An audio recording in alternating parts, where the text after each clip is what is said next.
Welcome, traveler, to my house of nightmares. Allow me to be your personal assistant into my realm of nightmares. Come in, get comfortable, and take a seat. For when you step into my realm, there's no stepping out. Darkness settled over the town, whilst a white mist slowly creeps its way through the streets. Clouds drift across the sky to unveil the large blood-red moon residing in the sky, causing every dog to howl loudly as I stare out of my bedroom window, watching as the fog rolls in and blankets the house. The grandfather clock obnoxiously ticks with each moment that passes by.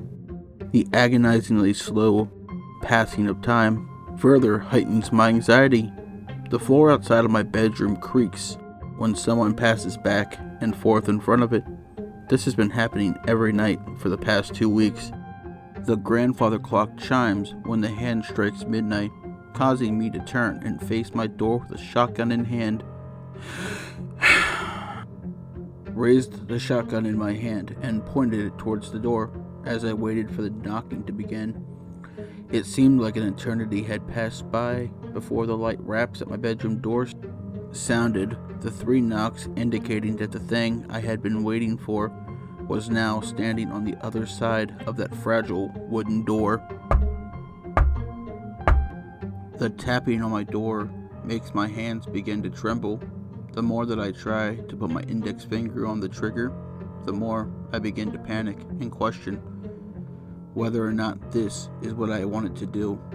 My parents and I had been staying in our rooms after 10 o'clock at night. It was the only way to protect ourselves from the monster that roamed the hallways at night. I knew deep down inside that this was the right thing to do. Shit, it was the only thing to do at this point in time. It would solve everything. My parents would be able to finally start the process of grieving like they should have been doing this entire time. This was the only way to get my life back to the way it had been before all this tragedy struck. More tapping at the door. God, what the hell am I supposed to do? Do I blast a hole through the door in hopes of hitting the damn thing that has been terrorizing my family for the last 2 weeks?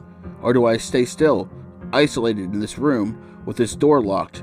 The gun falls back to my side when I hear the soft tone of my brother's voice. Can you open the door, Stan? I need to talk to you about something. Go away!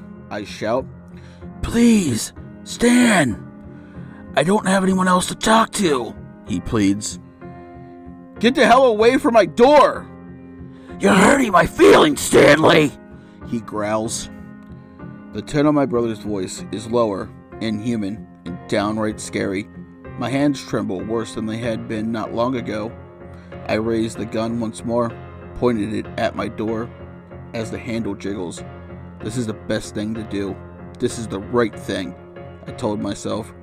As the door slowly creaks open, I quickly pulled the trigger when my brother stepped into my room. Brain matter and tissue covered the door upon impact of the bullet. This would slow him down a little bit, but I had to come up with a long-term solution. You see, my brother committed suicide 2 weeks ago, and it doesn't matter how many times I blow his head off, because he just keeps coming back. Tonight's story is called My Brother Committed Suicide 2 Weeks Ago, from Beautiful Nightmare, aka Charlie Blackmoore's book, Short Horror Stories, Volume 1. The link will be in the description below. Also, she has another book out, There's a Killer in My Town. The link will also be in the description below. You can buy both of these on Kindle and paperback off of Amazon.